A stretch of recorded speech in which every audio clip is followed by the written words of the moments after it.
नमस्कार, आदाब, मैं शहरी यासिर। स्वागत है आप सभी का सियासत टीवी के साउथ इंडिया एक्सप्रेस में। अब देखते हैं मुख्य समाचार।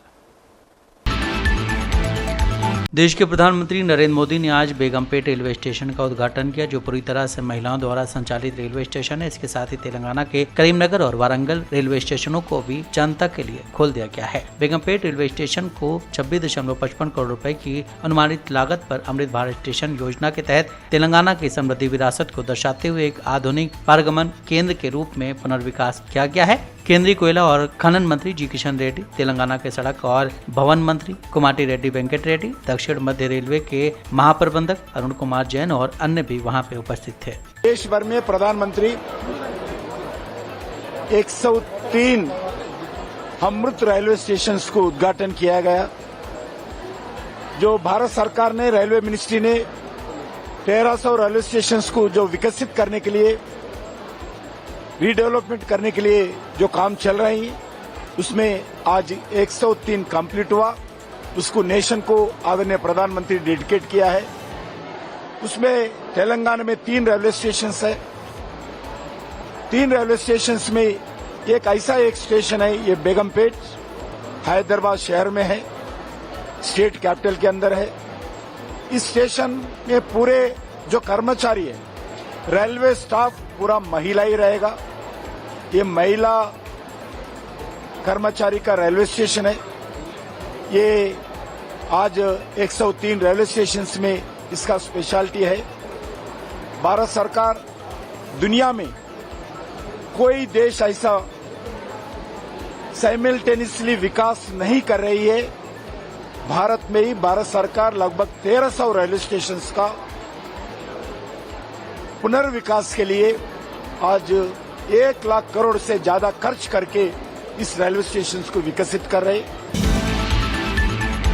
तेलंगाना के मुख्यमंत्री रेवंत रेड्डी ने अधिकारियों को हैदराबाद और तेलंगाना के कई जिलों में भारी बारिश के मद्देनजर हाई अलर्ट पर रहने और नुकसान को कम करने के लिए सक्रिय कदम उठाने का निर्देश दिया है। भारतीय मौसम विभाग द्वारा अगले 3 दिनों में लगातार भारी बारिश की भविष्यवाणी के साथ रेवंत रेड्डी ने राज्य की तैयारियों की समीक्षा के लिए जिला कलेक्टरों के साथ बैठक की। उन्होंने जिला कलेक्टरों को खरीद केंद्रों और मंडियों में धान के स्टॉक को सुरक्षित रखने का निर्देश दिया और तौल के बाद चावल मिलों तक तत्काल परिवहन सुनिश्चित करने का निर्देश दिया। उन्होंने निचले इलाकों में बाढ़ की तैयारियों के महत्व पर भी जोर दिया और अधिकारियों से ऐसे उपाय लागू करने का आग्रह किया जिससे निवासियों को असुविधा न हो। रेवंत रेड्डी ने नागरिक एजेंसियों से हैदराबाद में भारी बारिश से प्रभावित क्षेत्रों में जल भराव को रोकने और एहतियात प्रभाव को सुचारू बनाए रखने के लिए कहा है। इसी के साथ जीएचएमसी शहर की पुलिस, हाइड्रा शहर की एहतियात पुलिस और बिजली विभाग को समन्वय में काम करने के लिए कहा गया है।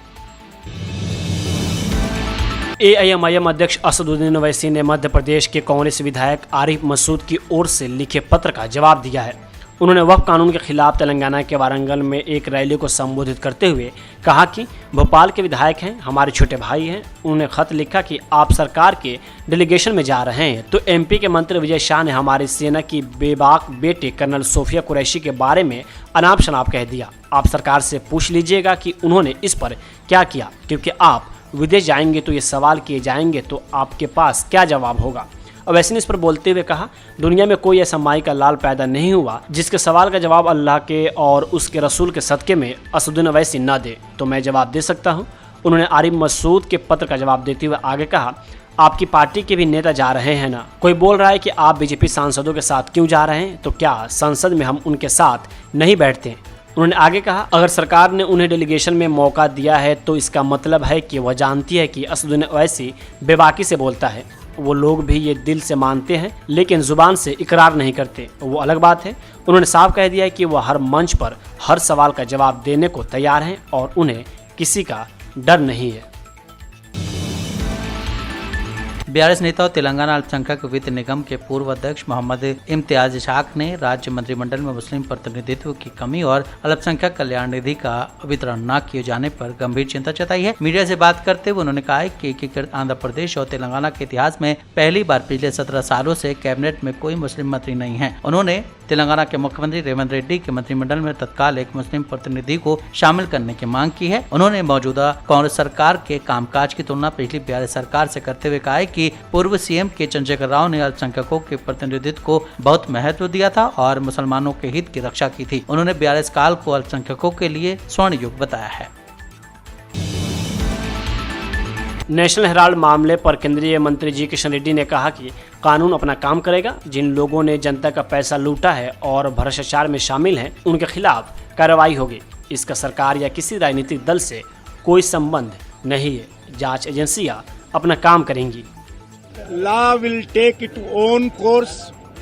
उसमें जो भी हो, न्यायस्थान के सामने हो, लॉ के सामने हो, सभी एक ही है। इसीलिए अगर कोई गलत काम किया है, कोई भ्रष्टाचार किया है या कोई जनता का पैसा लूटा है, जरूर उसके ऊपर जो भी कार्रवाई होना चाहिए वो कार्रवाई होगा। ये पार्टी से, सरकार से कोई संबंध नहीं है। वो इन्वेस्टिगेशन एजेंसीज उनका काम वो काम करेंगे। इसमें का हमारा रोल कोई नहीं रहेगा। तेलंगाना के मुख्यमंत्री रेवंत रेड्डी के नेतृत्व वाली तेलंगाना कांग्रेस सरकार भारी बारिश के बीच पीरजादीगुड़ा में गरीब निवासियों को निशाना बनाकर की गई तोड़फोड़ की गतिविधियों के बाद भारी आलोचना का सामना कर रही है। इलाके के निवासियों ने बताया कि बारिश के दौरान अचानक तोड़फोड़ करने वाले अधिकारियों के आने से वो स्तब्ध रह गए। परिवारों ने कथित तौर पर अधिकारियों से अपना सामान समेटने और घर खाली करने के लिए कम से कम 1 से 2 घंटे का समय देने की भीख मांगी, लेकिन अनुरोध अस्वीकार कर दिया गया। जब उनके घरों को तोड़ा जा रहा था तो परिवारों को भारी बारिश में असहाय खड़े देखकर भावुक दृश्य देखने को मिले।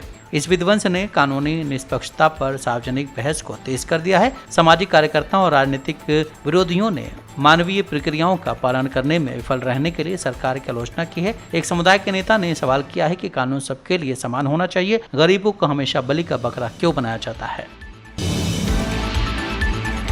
तमिलनाडु की सरकार शराब कंपनी TASMAC के मुख्यालय पे प्रवर्तन निदेशालय ED द्वारा की गई छापेमारी के मामले में सुप्रीम कोर्ट ने बड़ा दखल दिया है। अदालत ने इस मामले में ED की जांच पर फिलहाल रोक लगाते हुए नोटिस जारी किया है। मुख्य न्यायाधीश BR गवई ने सुनवाई के दौरान तीखी टिप्पणी करते हुए कहा, आप व्यक्तिगत लोगों के खिलाफ कार्रवाई कर सकते हैं, लेकिन संपूर्ण कॉरपोरेशन के खिलाफ ED सारी सीमाएं पार कर रही है। इसके साथ ही कोर्ट ने मामले में ED को नोटिस जारी किया है, जिसका जवाब अवकाश के बाद मांगा गया है। वरिष्ठ अधिवक्ता कपिल सिब्बल, जो तमिलनाडु सरकार की ओर से पेश हुए, उन्होंने कोर्ट को बताया कि ED ने TASMAC के अधिकारियों के सभी मोबाइल फोन जब्त कर लिए और उनके सारे डेटा को क्लोनिंग की गई है। यह गंभीर निजता हनन है। इस टिप्पणी के बाद सुप्रीम कोर्ट ने TASMAC से जुड़ी ED की आगे की सभी कार्रवाई पर अस्थायी रोक लगा दी है, जिसमें तमिलनाडु सरकार को इस मामले में राहत मिली है।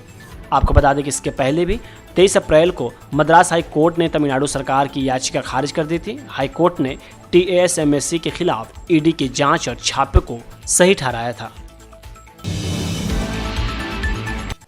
साउथ इंडिया एक्सप्रेस में बस इतना ही। मुझे दें इजाजत। आप बने रहें सियासत टीवी के साथ।